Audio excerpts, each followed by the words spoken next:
Garcelle Beauvais has been representing her entire life. I felt like I had to represent the black women, the Haitian women, the single mothers. I mean, there was a lot on my shoulders.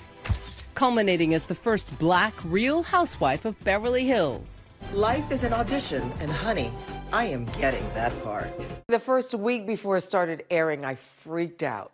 I didn't want people to sort of put a label on me, and that's what they expected me to come, turning tables, cussing people out, and being the angry black woman, because that's not who I am. For decades, the 55-year-old made a name for herself on magazines, on movie sets, and on the small screen with Hollywood heavyweights like Jamie Foxx. Hello.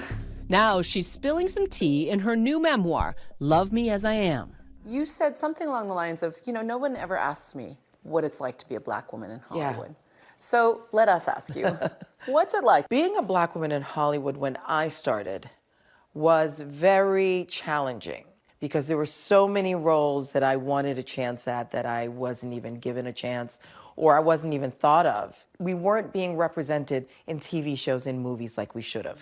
These days, she's using her newfound reality TV fame to tackle subtle racial issues, like what she saw as unconscious bias when fellow housewife Kyle Richards accused her of failing to pay a $5,000 charity pledge. You calling me out about not paying with the charity cut me to the core. I know you're a good person.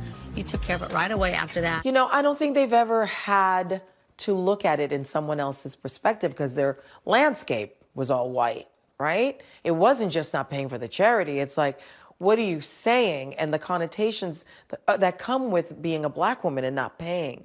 There's stereotypes that people think that we don't pay for our rent, that we don't tip. It's almost as if you pointed out an invisible line she had crossed. Yes. And hadn't seen. Right.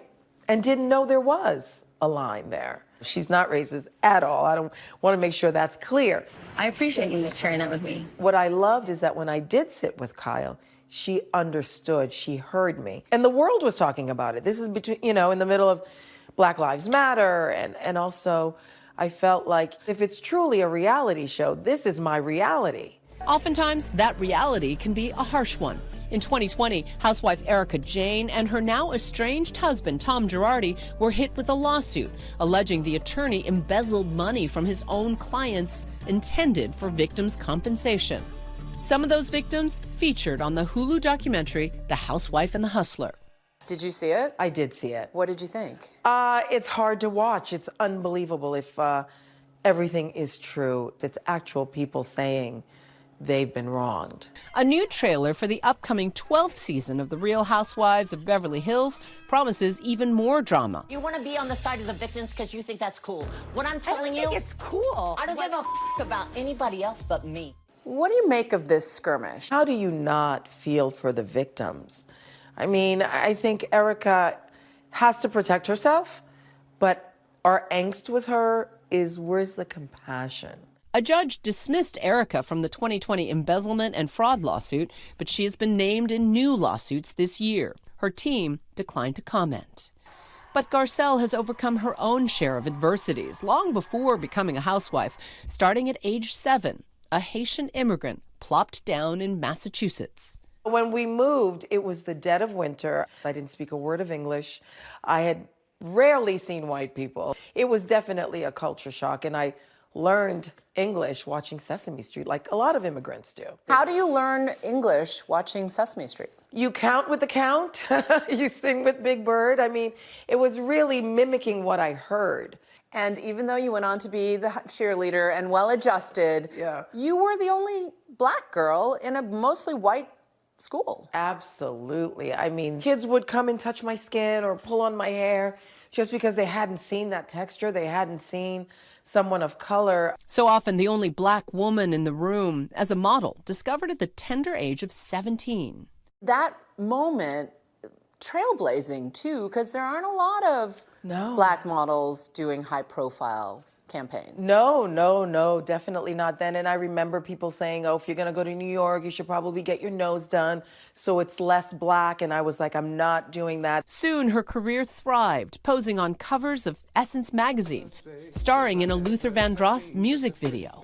With such a warm and beautiful smile. And at 19, appearing alongside Eddie Murphy in his hit film, Good morning, Your Highness. coming to America. In the book, you wrote that maybe Eddie Murphy was the fish that got away.